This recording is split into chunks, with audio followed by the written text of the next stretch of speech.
Hi guys, how you doing? Welcome back to your favourite wellbeing podcast. This is DM Talks. I'm Sarah DM, and I wanted to hop on and have a chat with you before you listen to this week's episode. Full disclaimer and full transparency: we recorded, we pre-record every episode, right? And this week I decided to nominate Rihanna's Savage Fenty Catwalk for the Divine. However, it's come to light that Rihanna's show actually included a song that has Islamic narration that is taken from a very sacred scripture within the Muslim community. This has caused a lot of conflict and a lot of offence because diversity and inclusion is really important, and this mistake should never have happened. But I just wanted to make you guys aware that I have spoke about it in this episode, and if I was aware of this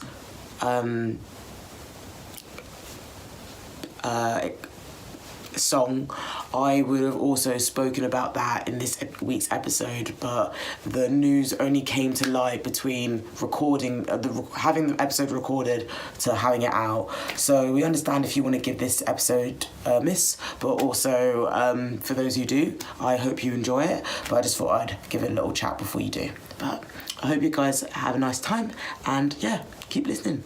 Bye bye. Hey, I'm just a wellbeing podcast, yo. What you doing? Like, let me live. This is kind of crazy. I just wanted to party and have fun. Are you ready? Yeah. Hey. Hey. Oh.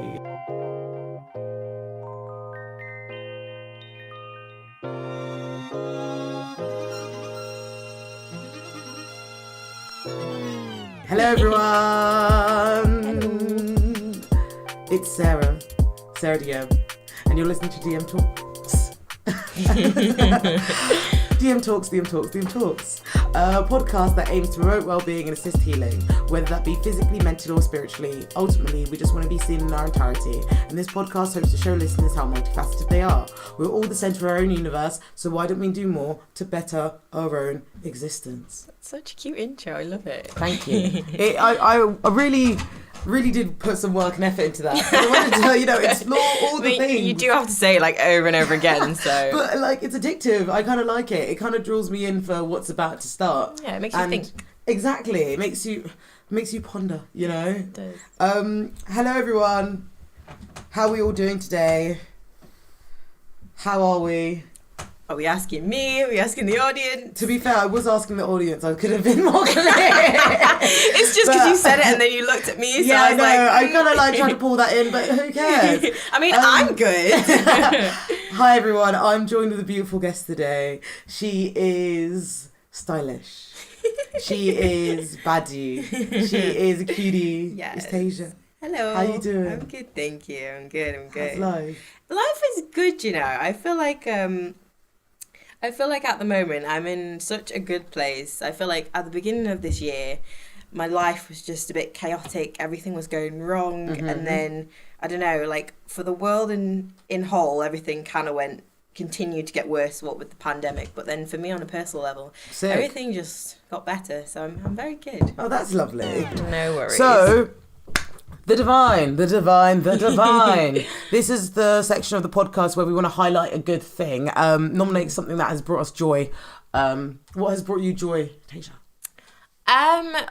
Honestly, the first thing that comes to mind is just like hair. So yeah, your hair looks amazing. Thank you. It does look so good. Thank you so much. I feel like lately I've just had the time and resources to be trying different things with my hair. Yes. And putting in braids at the beginning of the week just makes it so much easier in the morning. So obviously I work full time at the moment, and making sure that I don't look crazy when I go out of the house is very important.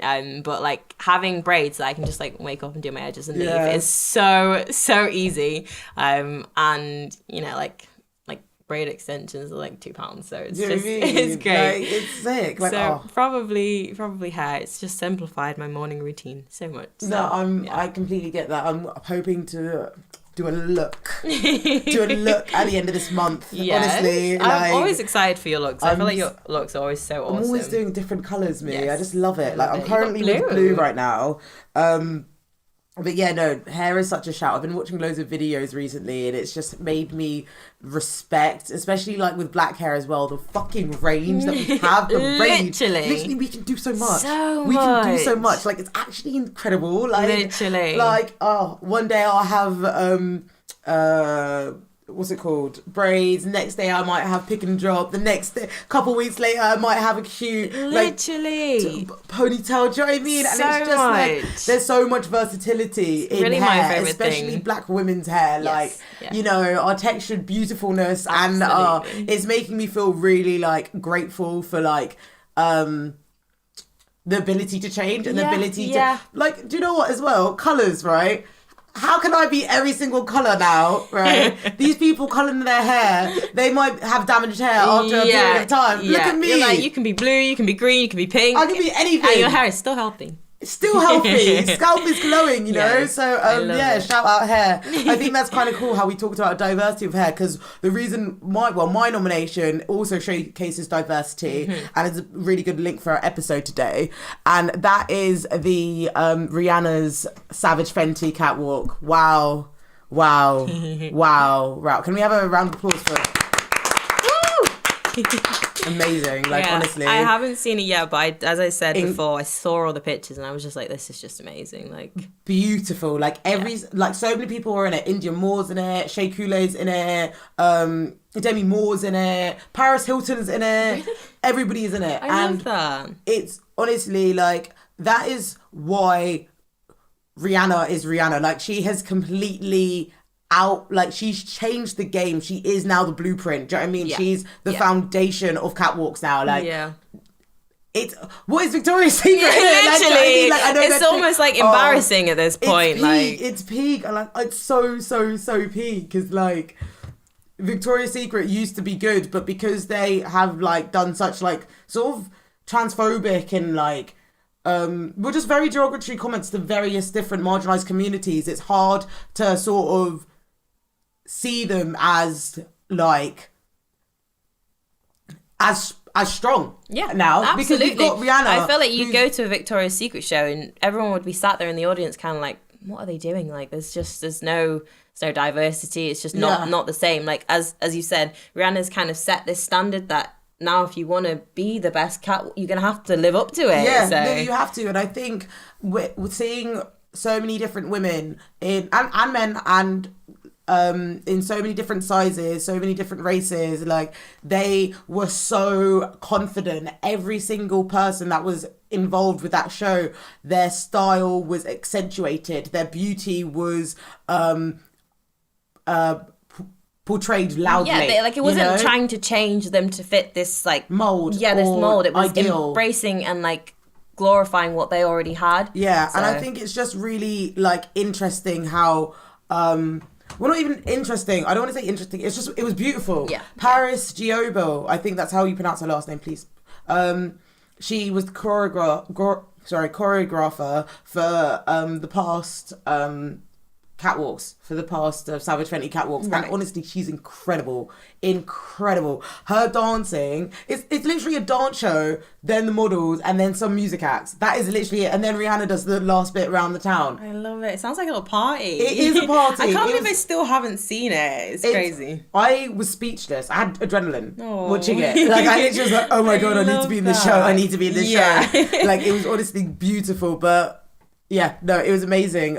So we're in the divine. Oh no, sorry, I'm in the decoding the messes. I was gonna say I feel like we're already just in the divine. Yeah, Receipts do this thing where they do like one episode is their podcast and the next episode is their they reply to people's dilemmas, and I think that's really cool. Oh, that's interesting. Have you listened to Receipts? I haven't. No, never.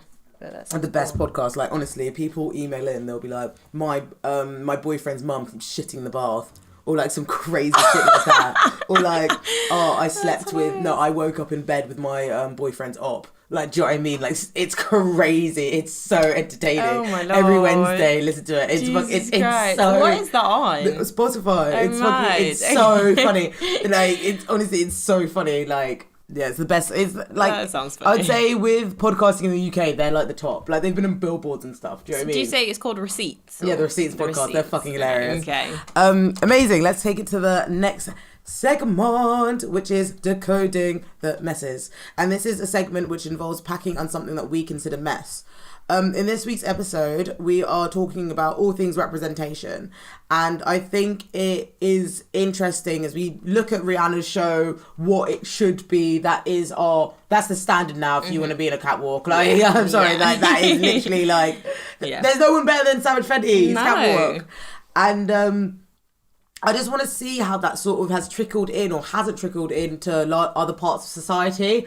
Because at the end of the day, like, don't get me wrong, that is so amazing that Savage Fenty had been able to produce such a beautiful show. But fashion is also just one facet of her life. Yes. Well, not even fashion. I mean, it's a bit of everything, though, because she is a brand at the end of the day. It's not just fashion. It's skincare, it's lingerie. Guess, do you know what I mean? So I don't want to sort of dismiss that aspect because, again, this podcast wants to show you how multifaceted it is. Yeah. But I guess what I want to explore is how we sort of the right and wrong way of showing diversity, because I've noticed it in TV programs, but I don't know wherever you noticed it. Yeah, so I mean, this is obviously something a little bit similar to what I wrote in my dissertation. That we still need to get over to you.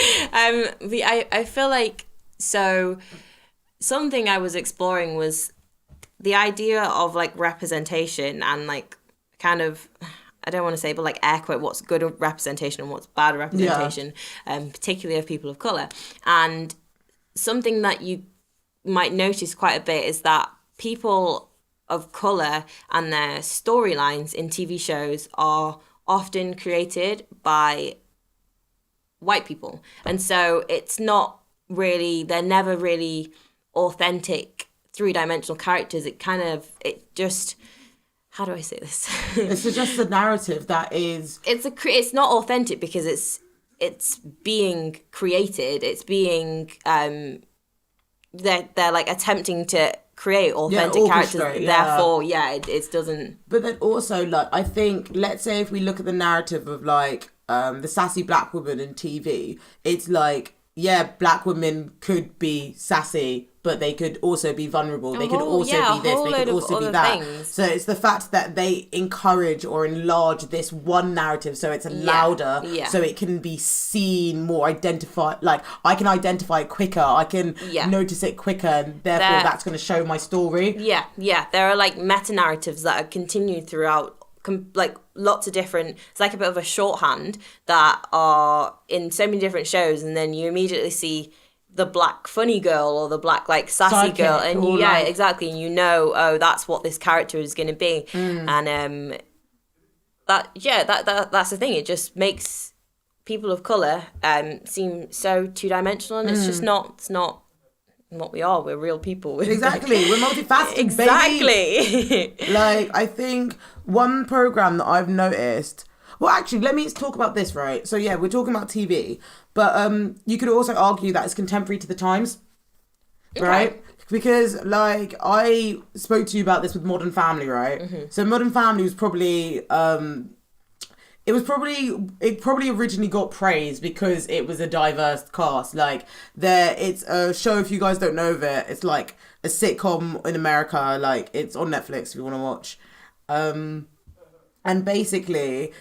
It's the story is like a mockumentary on a reality TV show, but it follows the lives of 3 families that are all connected by like, how do I explain this? So like it's the dad. It's the one dad who has his family, and he has a daughter, and it's the daughter's family and the son's family. Yeah, so there's one family that's like connected, and then it's their partners and their partners' children. So it's like 3 different families, but they're all connected by one like line of family. And so that was really random. One line of family. Like, and like basically one of the families have a same-sex relationship, and like they have a daughter that's adopted. Another family, I'm talking about Phil now, like he's like a very feminine man, and that narrative, I guess, wasn't really shown that much on TV. So everyone applauded their comedy, like applauded their show. However, the show is based on stereotypes. Yeah, like, it absolutely is. Do you know what I mean? Even still within, what are they called? Phil and Mitch? Yeah, Phil and Mitch. Phil and Mitch. Which one's which? Mitch is the ginger guy. Right, okay. Even so, there's still like that whole, well, one's the husband, one's the wife type of like dynamic in there, which is not. They're two gay men. Neither one of them is the wife, but Phil is the one. Mitch is the ginger one. Yeah, right? no, Mitch is in the same sex relationship, but I find it like interesting how you say that because I've been watching like back and forth with old episodes. Yeah. And in it, so like they would explore that narrative, say like calling out discriminatory behavior from external people when they criticize one person being more father-like and one person being more mother-like. However, they'll say it whilst one character is literally holding a baby with a pram and then like is dressed in a different outfit. I was watching an episode like last night and he was crying because he just wanted to be like the stay-at-home trophy housewife that he called himself, something like that. And I was just like, and then the other one was like, I just want to go back to work and do my job. And it's such a... It's weird, isn't it? Because like, it shows you how contemporary at the times, because I was watching the episodes. I feel like it's also just so that the audience can be like, cool, well, I know that they're gay, but that one's the husband and that one's the wife, so we can still accept it and it's fine. But do you think that's like sort of like, that could be argued as introducing slowly to the narrative? No, like it. Do you mean to the audience? Yeah. Like introducing like LGBT relationships? Yeah. Like it is back in the times, but I feel like that's not... It's just a shit representation of it. I think this is literally what we're discussing. It's like that, I get it, so I appreciate that they introduced it, but at the same time, that's not a realistic representation of a gay person, because they might want to stay at home with the kids sometimes, and then they might want to go to work. It's not so... And that's the thing, if we transferred that over to... a male and female relationship, then if they did that, everyone would be kicking off. Like, why just because she's a woman doesn't mean that she's going to cry over the fact that she doesn't get to stay home with the kids. Like, do you know what I mean? It's interesting because it's like, so you really see the difference in the change of seasons. Yeah. So like, because it's like 15 seasons. Yeah, there's like 12 seasons, and at the start there's a lot. I mean, there is racism, there's stereotyping, there's everything. Yeah. However, I remember I was watching an episode. It was like season 7, so later on in the season, and so Lily, she's Vietnamese and she's grown up now, so like she can talk and she's like just whatever, and she's she makes Cam makes a comment about something. So Lily just goes, "Daddy, that's racist."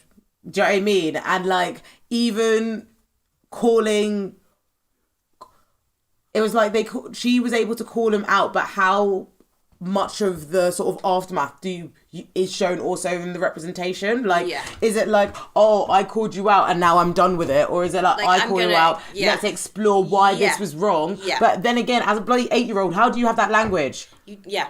But I feel like it would have been up to the dad to be like, to kind of check himself and discuss with... Exactly. Yeah. But then in season 11, you see how it changes. Like, Cam is...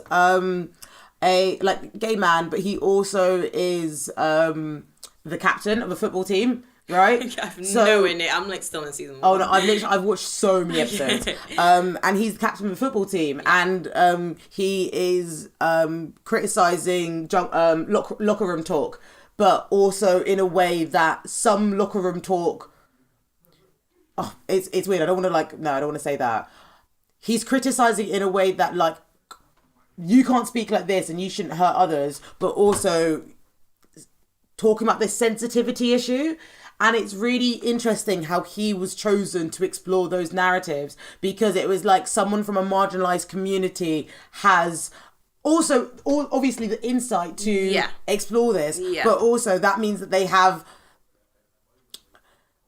the fact that was the person who showed it on the TV. I don't know if that was a good idea, because it was like, oh, that's my idea, now I speak for everyone. It's sort of monetized. Like, for my opinion, it just made me think that it sort of made it seem that it was a monetized issue. Like, you know how external forces could say to marginalized communities, oh, it's just this culture. Yeah. That's not true. We're multifaceted. We are three-dimensional. So maybe if the storyline was more accepting and didn't allow him to dismiss other people and sort of push them aside for being sensitive, it would have been more impactful. I totally get that. I feel like as well, just to like kind of loop back on what you were saying before about these things being like not just said and then left. They need to be explained, because the reason that you're saying it on TV is so that you can feel comfortable. And to like educate your, I presume, educate your audience. Okay. But if you don't take that, daddy, you're racist, if you don't take that further and it doesn't get explained to the audience, and they're not going to understand, and things like that will happen in real life again. They won't. You're clearly telling your audience, because you presume that maybe your audience, this is something that they've not touched upon before. So it needs to be explained. It can't just be said and then not taken. But then further. I also think that sort of shows sort of a comfort, because let's say if you have predominantly like white producers or predominantly like white writers, and a limited amount of people of colour or black people, maybe those like, let's say the community that are racial minority, maybe they feel like they can't actually say much because they might be met with microaggressions in those like boarding in those rooms where they're writing. But I just find it really interesting how one show that is it is diverse to a degree, but it shows you how contemporary we were at the times. Like maybe shows like Sexual Education or Pose might have not met with so much. Actually, no, that's a lie, because there's always that audience out there. There is. Maybe they just wouldn't have been as accepted. I guess there is always that audience out there, but then... But I don't think so, because the thing is, what shows like Pose and Sexual Education have done, been like, look, if you give this, then everyone's going to fucking love it because it's a great show. Do you know what I mean? Yeah. That's what Pose and Sexual Education have gone. But back in the day, I don't know if it would have been met with the same response. Yeah. And as you said, there would have always been that audience that would have met it with that response, but not on such... So large scale. Scale. Again, I think that's again to like temporary issues. Like, have you watched Pose? So as I said, I saw Pose like a little while ago. I don't think it's been a while since I watched it, but I did enjoy it. Yeah, I do as well. Same. I watch a lot of TV. But Pose I haven't seen for a minute, but I did really enjoy it, I think, when I was watching it. I'm obsessed with this character called Electra. She's fucking hilarious. Electra is the House of Winter. Okay. I'll show you a picture of her. She's a fucking baddie.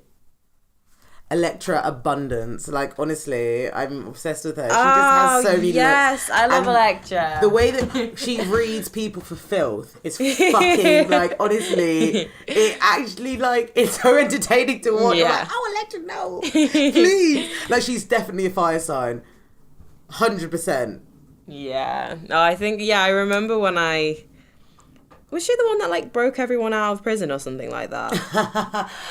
Probably. I feel like, I don't know, I remember on the first episode, she basically was like, they were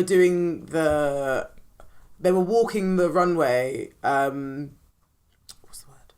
Royalty, and they were like, what are we going to wear? So they broke into,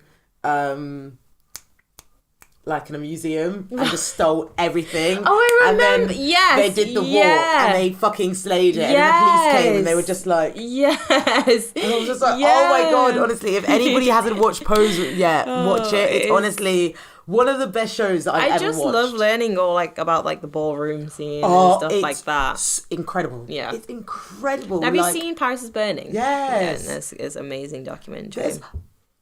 I love how you actually also say that, because I love that documentary, but there's actually another documentary that talks about how people in Paris is Burning didn't also get enough, like, I don't know if promotion is the right word, but they were like do you know what I mean? That Paris is Burning is such a big documentary, but I don't think that was reflected in their pay or reflected in their exposure and stuff. Okay, or like some people were favoritized than others. Yeah. And it did show, again, an intersectional... What's this documentary called? I think it was like Life After Paris is Burning. Right, okay.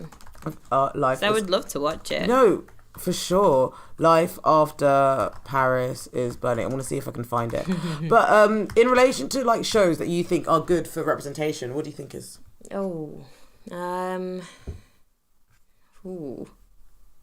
You put me on the spot there, so.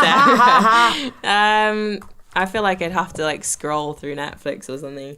Trying to think of what I've watched recently. Have you watched Sex Education? I have. I'm not gonna lie. I didn't really enjoy it. If I'm Really? honest, yeah, I just didn't. You are the. I'm not gonna lie. You were the. Tell me why. I want to know. I think. I don't know if it was anything like I thought it was a good show and I thought it was a good concept. I think I just actually got a little bit bored. I mean, same with like Netflix. You know what I mean? When you don't even look and it just says, "Are you still watching?" Yeah, it's like I don't know. Like it was one of those shows. I feel like I could binge watch a show that I liked and get through it in about like 24 hours. Yeah, and it was one of those shows that I felt like I had to like take breaks in between watching it because I was getting so bored and then like come back to it.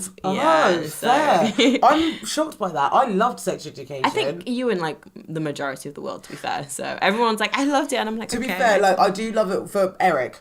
You know, Nkuti Gatswa. Yeah. He is incredible. I was going to write about sex education in my dissertation actually, and I was going to write about him, and then I was like, this is too boring to write about. Oh really? Yeah, but he was definitely as a character. If we like remove him from the boring show, he's a very very interesting character, and I think he's really cool. I think one thing that I like about sexual education is it's insightful, right? But also, again, it's that representative cast, like, and it's not just people that are doing it's not the same narrative that is being recycled for certain communities or certain people of those communities. I agree and disagree with you because I feel like it's Eric, isn't it? No, I mean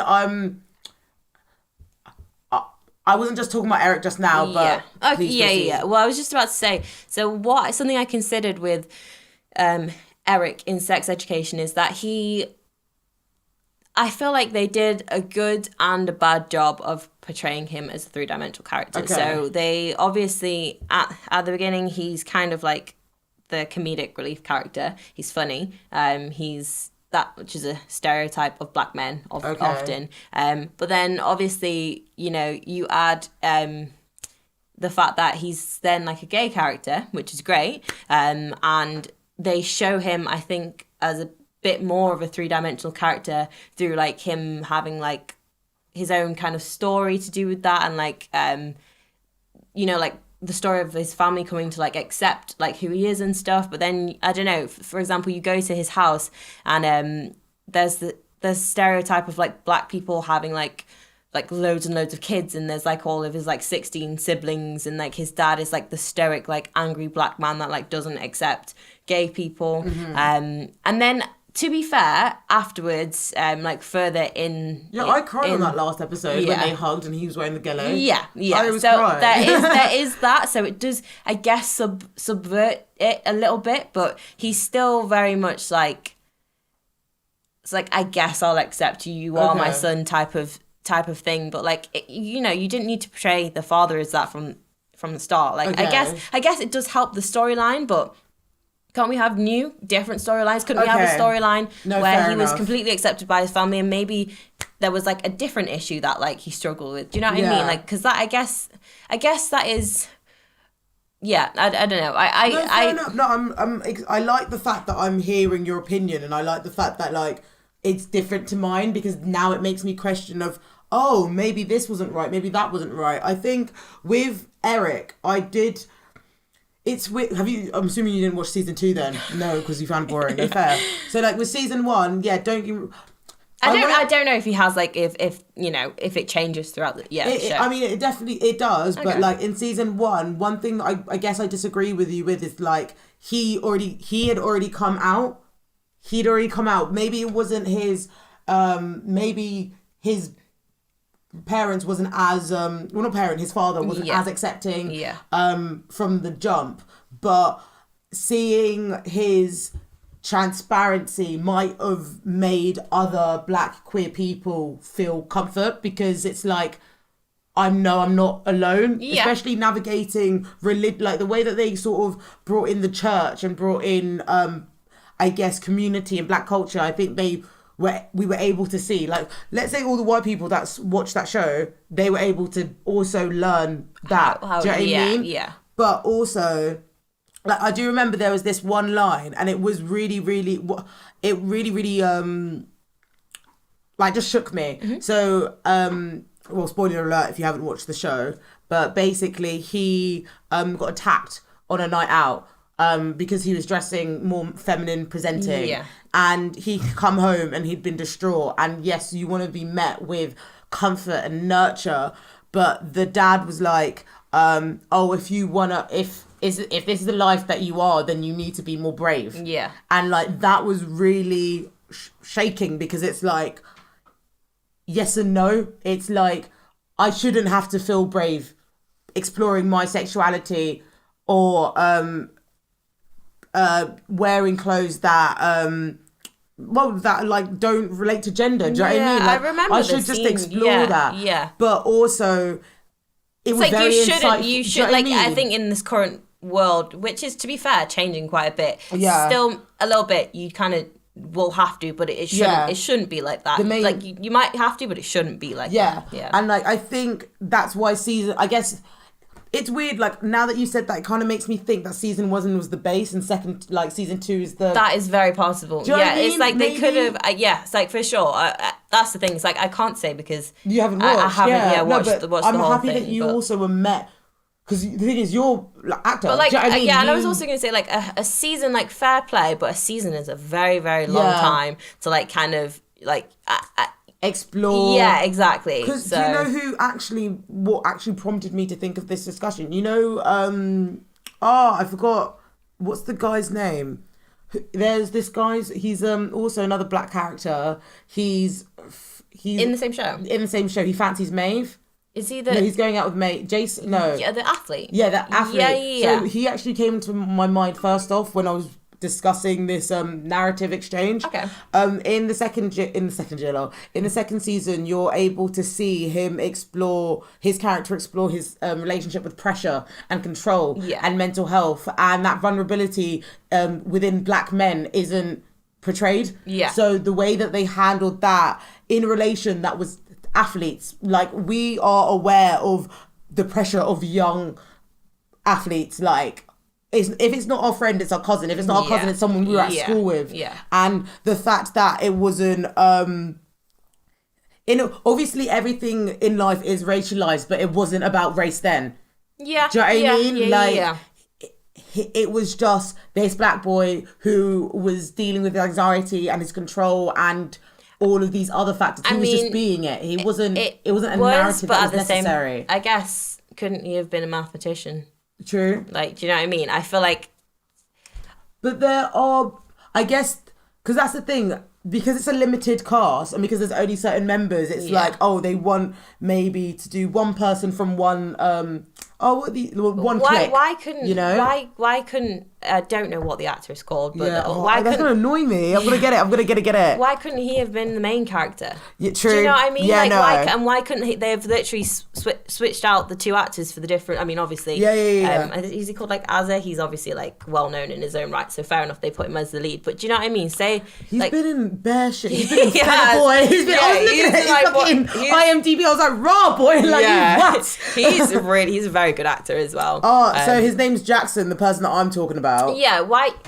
This Jackson, his name's Kedar Williams. Yeah, why couldn't have Jackson been in his position? True. Do you know what I mean? And True. I feel like sometimes the people in power, the producers, they need to look at subverting these stereotypes. I know that they're trying to like create authentic characters, but I feel like sometimes they just ever so slightly miss the mark. And I'm very grateful that they are, people are still trying to, but maybe if they had me and you in the room and we had this discussion over the writing table and then they were like, we could have kind of changed those narratives. Yeah, change the narratives. Because, no, you're completely right. And I'm actually kind of happy that you didn't like sex education, because I don't think this conversation could have explored the range as it could, as it has. So no, I'm really happy about that. Thank you. No, so yeah, another thing that I wanted to talk about the significance of representation. Yes. Billy Porter, who's in Pose, he's the he's like the host of the ballroom community in the Yes, shows. I think I His know who you're name talking is about. called Terrell, I think, in the show. And he was in an interview and he was like talking about representation and what it means to the people that see his show. And he was like, well, it's easy to like yourself when you're popular. And I was like, whoa. Yeah, that's very interesting. Very interesting. How does Yes. that make you feel? That's such a crazy little comment. Like, I think that is so important. Like, for example, I don't know, like, is it, what's it called? Black is King. You know, Beyonce's new. I haven't watched that. I wanted so to. It's really good. It's amazing. The visuals are crazy. Yeah, it's like, honestly, over the past, like, well, I mean, she's always been amazing, but her visuals and her relation to, like, the African dysphoria and how that's explored with so much, like, artistry, you know? Like, it's beautiful. For sure. And this is the thing, it's like, people of colour are portrayed as, like, these exquisite, beautiful, like, beings and people in this, like, visual album of hers. Yeah. And I feel like that, you know, brown skin girl comes on in the club and everyone's just like, they feel great and everyone's like, oh, I love this song. And I feel like, oh, there's a knock at the door. So, obviously, as I was saying about Black is King, for example, it really, like, just celebrates people of colour.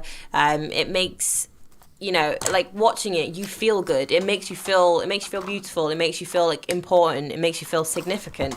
And I think because, for example, because of that, I don't know, like, somebody, you might go to set and the hairstylist has seen Black is King and she's thinking about all the beautiful styles that are in, you know, one of the music videos, and she's like, oh, this girl who has Like curly hair, inspiration. yeah, she's like, I could do this with her hair is beautiful. She doesn't come to set and she doesn't look at it as like, this is a hassle, I don't know what to do with this hair. It's more of like a challenge to get through doing it or something like that. But now it's like an opportunity. Yeah, you know? exactly. And then, like, seeing yourself reflected on screen and portrayed in a good way and not as like a criminal or something like that is or not just as the funny side character, but actually as the main character who has like a complex story, and your story isn't just about your race, it's actually just about something else entirely. I don't know,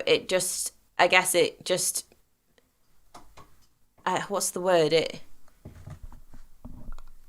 just like using my hand, I don't know. It like accentuates. There's so much smoke going on. Sorry. I was listening to you and I was like, "Raw, God, it looks like smoky."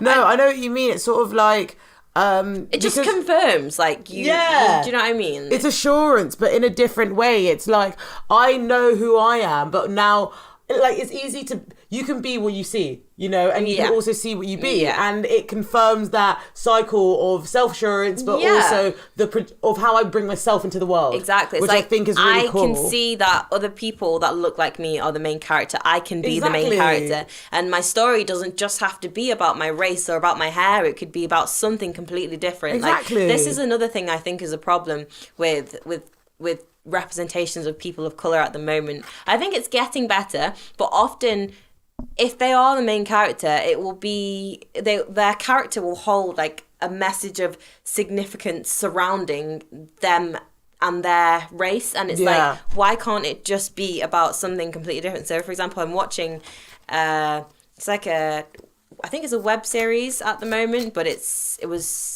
or like a really short series of like 10-minute episodes, and it's called Don't Look Deeper. It's about a girl who finds out that she's like actually like an AI. She's like a robot. It's just a mixed race girl that's like the lead character, and it's like, it's got nothing to do with race. It's got nothing to do with, you know, anything like that. It's just about her being a robot. And it's like, she is the main character, and her character is clearly, you know, it's 3-dimensional. She's got so many different aspects to her, and she just happens to be mixed race. So, and that's what it should be, but the media and media representation.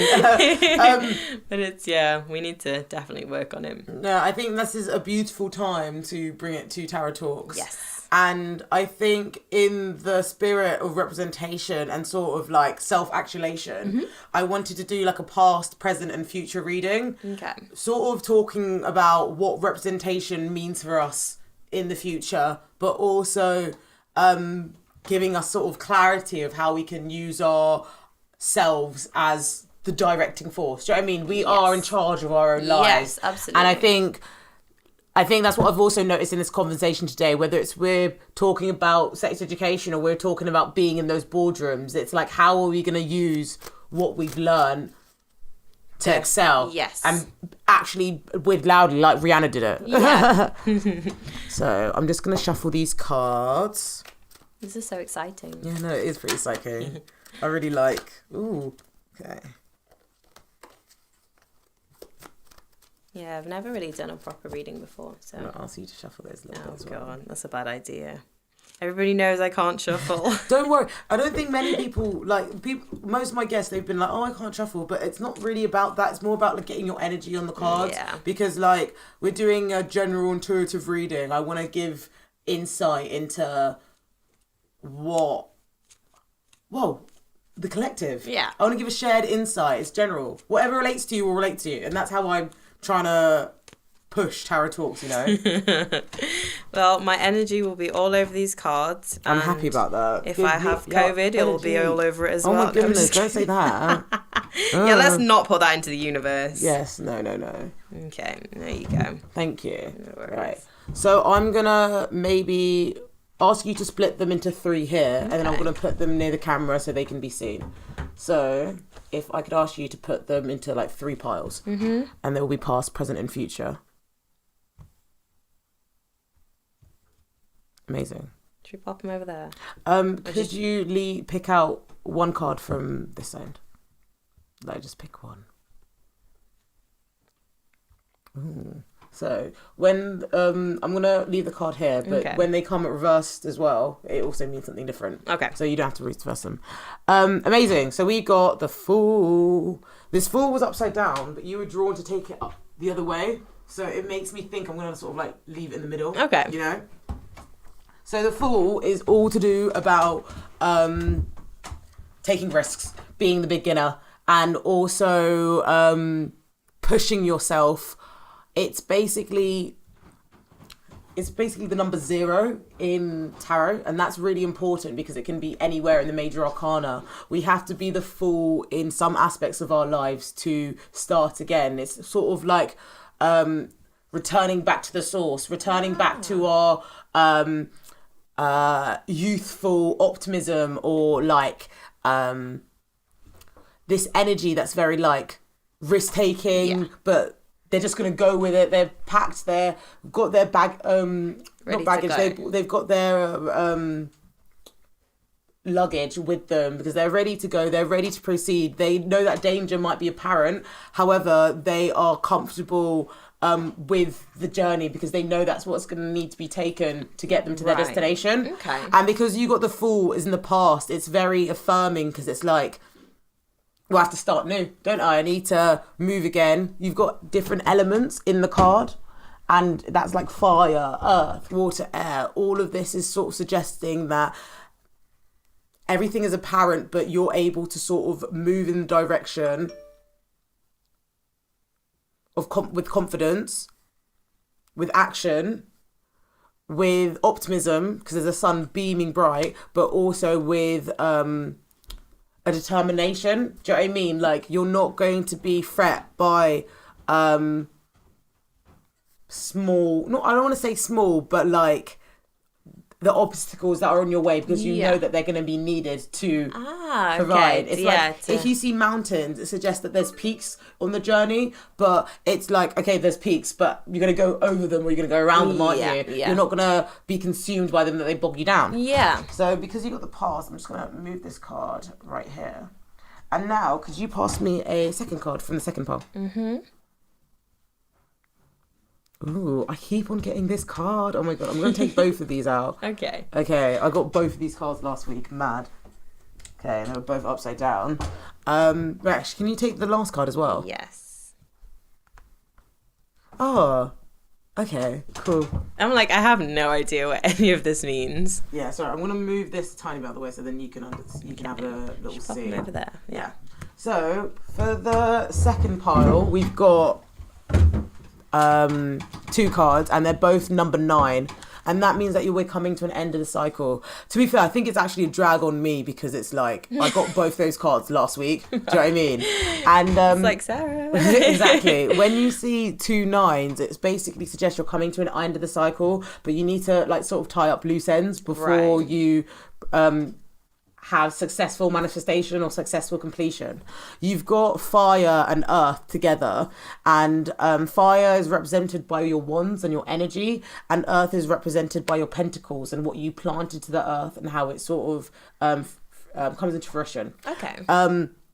The 9 of Pentacles, which is the lady who's in her garden accepting all the blooming possibilities that's around her, suggests that she has cultivated a space of self-worth, and that has sort of trickled into the external aspects of their life, because they're able to look after themselves but look after the things that are around them, whether that's dressing up in their finest garments. You are actually so 9 of Pentacles now that I think about it. You're so 9 of Pentacles. Really? Yeah, because in this deck she's Black Barbie, and like now I'm just thinking like, oh my god, that's you. I love that. But the 9 of Wands, it shows the resilience. It shows that a wooden fence has been built up, but the wooden fence has been built up because of experiences that have caused them hardship, and no one's judging them for that, but it is their responsibility to provide themselves with boundaries. So,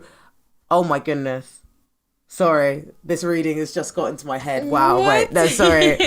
I don't know where that card. Whenever I see that card, it's like, Sarah, fucking listen. Oh man, okay. Sorry, Tarot This Talk is listeners. so it's getting exciting. crazy. Right. Wow, I don't know if this is for me now. I'm like, whoa. Maybe I was just Anyway, here to like facilitate, and like, this is actually. But basically, because the 9 of Wands is upside down, it's sort of showing this over protection and over defensiveness, and that could mean that their spirit is sort of suspicious of outward activity. So they're like, this is my wand, this is my idea, like this is me, like I've had to hurt myself because of this has happened. Right. Do you know what I mean? Yeah. But because it's paired with the 9 of Pentacles, it also talks about this sort of opportunity of self-worth and self-belief and self-assurance. Okay. But the 9 of Wands is all about self-care. So it kind of encourages me to think that if an individual can find themselves being grounded on the physical material plane, as in like the one right now with me and you, the one with matter, we're going to be able to reduce the impact of like the spiritual upsurge within us. Right, okay. Does that make sense? I think I get you. Because it's like the 9 of Wands, right? So the 9 of Pentacles, which is the lady, she's grounded. She's self-care. She's literally chilling. She's blooming. Yes. She's Living literally the got best she's got a bird on her hand. She's got pomegranates everywhere. It shows blooming possibilities. Yes. It's beautiful. It's comfort, it's assurance, but also upside down it could be like, I know I'm that bitch, like it can be a dickhead. Yeah. But with 9 of Wands, it uses it's definitely is that me energy. It's definitely that I've been hurt before, so I'm not doing it again, or I'm gonna be have that barrier up to limit how I was hurt. Right, you know? okay. But for our future, we've got the Star, right? And I find it really, really, really interesting because these 2 cards at the end are major arcanas, and that's like overarching themes of your life. Okay. But those 2 cards in the middle are daily energies. Right. It's how I can adapt my day to day, or how things are on a narrow scale, you know? Right, or yeah. like a just less than. So what does the star mean for like... Star means faith. No. The star means faith. Okay. The star connects you from, it's the water bearer. They're using the cup, they're sort of pouring into the water, but they're also pouring onto the earth. So they're strengthening that connection with spirit, with faith, and with their internal and physical state. Oh. When you see the star upside down, it could be related to doubt or worry, or not, you know, the emotional feelings surrounding scarcity. Yes. I feel like that's what the star is linked to. Right. Because when I think of the star, I think of that Bible scripture where the three wise men looked at the star to guide them to meet the baby, or baby Jesus.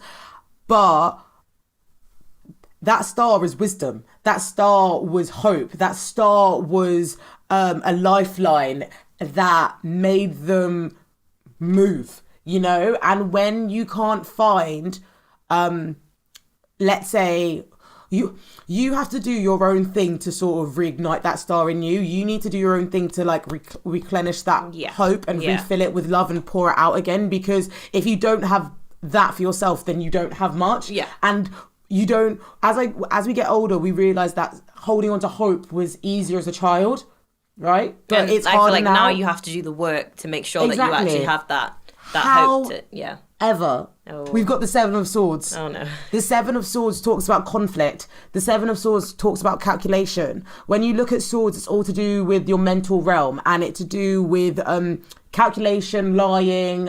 If I want to be, if I'm concealing this data for my own safety and security, or for my own mischievous element, right? Okay. So when I see this card, it makes me feel very I don't want to say suspicious, but very aware and attentive of the energies that are present. Because yes, this could be someone messing up with my energy, but also it could be overactive thinking. And it's choosing, having discernment to decide what it is. Yeah. Okay. Which I think is quite interesting. Is this in relation to the energies in the room right now? And it could be. Ooh. I find that so interesting. It could be, but I think it also could do with an overact. The thing is, with swords, it's this guy leaving, they're sneakily leaving, and they're taking their mental intellect away, but they're looking back at their old ones. Because we got it upside down, it's actively providing that choice to sort of what's the word? Making that choice to carry the mental intellect, to carry our strength and our power and our communication ability to navigate life with. Okay. So it's if I'm taking my intellect with you, I'm taking what I need. Yeah. Right. I'm leaving what I don't need behind. However, because of outdated beliefs and because of recycling unwanted thought patterns, I might feel lingering to go back. Because this could talk about rumination. Yeah. But it could also talk about that person that you think is shady. Do you know what I mean? Yeah. And it's you using discernment of... I feel like rumination is my greatest enemy, to be honest. I said I feel like rumination is my greatest enemy. Yeah. And I think it's sort of... I mean, I could be lying. This all could be for me right now. And I could have a conversation with someone very, very soon. However, it could also mean that... Well, I always do general intuitive readings, and I think this I think this is so present to the collective because we're all in this full period of starting things new, putting ourselves out there, but we're gonna need faith and hope to carry us through it and maintain our maintain the habits, the processes, and the rehearsal for us to reach our dreams. We just need to try our best to not let our overthinking imagination get the better of us. Yes. But equally, if people are calculated, move away. Because that's the only advice I can give someone who, well, when I see the Seven of Swords card, every time I've seen it, it's be wary, be attentive. Okay, but that's not necessarily a bad thing. It's not necessarily a bad thing, but again, so linked to rumination that it could easily be. It's using discernment within self. Are you going to take your swords with you, or are you going to keep on looking back? I guess that's up to you to decide, though. So yeah. Amazing. Nice. Well, thank you for doing that. I really enjoyed it. I feel like so much to think about now. It's insightful. You'll be able to take a picture of these cards and I can send it to you as well. I want to do that. Yeah. Amazing. Well, we're going to the last segment now. What's the last? It's a direct message. Oh, okay. Direct message. And it's just a little take-home message for listeners. And is this from me to them? Me to them, yeah. Okay. No, I mean for you to them. I was like, what? Me to them. No, and okay. it basically talks about, well, we've discussed stuff in this episode. What do you want to leave listeners with? I guess knowledge is power. So I feel like all of us would like to think that we are more air quote woke than we are. I think I would like to think that. And I know everyone for sure. So I feel like, I guess, obviously it's great because at the moment we have social media and we have the connection of the internet. So it means that people can share information and access it in a way that we never have been able to do before. So I think just in general, I think everybody needs to make themselves more aware.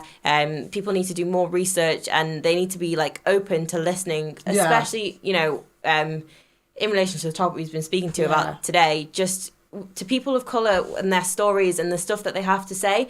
Because we are the ones that are living this experience, so we know, and we can create it. Yes, exactly. We need to be in the room when people of colour and their stories are being told. We need to be there, and we need to know what we're talking about. So we need to also, like, just because you're a person of colour doesn't mean that you can exempt yourself from like learning about. There's always stuff to learn. So yes, just knowledge is power. Do your research, and I will too. Oh no, that was a lovely message. I really, really enjoyed that. I think my direct message for this week is encouraging. I think I've actually said this before, but like the idea of being comfortable with being a beginner, being comfortable with being wrong, being comfortable and being open. Yeah. I think those three things will give you so much ease in your future life. I think always being like the student, I feel like being the student, and the fool is the student. Well, there we go. It just all ties in so perfectly now. But it's true, because it's like not being afraid but still prevailing, because you don't have, like, do you know what I mean? Just do. There's why not? Nothing to lose. So. Exactly. There's nothing to lose with you being vulnerable. There's nothing to lose for you being receptive in a way that's like that you don't know everything. Absolutely. And I think some people's egos might be like a bit big sometimes. Yes. And then that will stop them from actually listening and learning. But you don't have to be. No, I feel like ego is like the downfall of so many people. So I think definitely just getting away from ego. Yeah, it's just how you use your ego. Yes. That's what I want to say. I agree. Because we need ego. We do need it. We need ego. I mean, 9 of one. 9 of fucking pentacles. That's Black Barbie, innit? So no, we need it. Amazing, Taija. You've been amazing. Thank you so for having me. I was really so excited to come. Please, could you give the podcast listeners your socials or how they can find you? Yes. Follow me on Instagram. It's Taija James. So that's TAIJAJAMES. I don't use Snapchat, so. No, honestly, you've been great, and it's been so lovely to catch up and chat with you about a topic that I know you're just.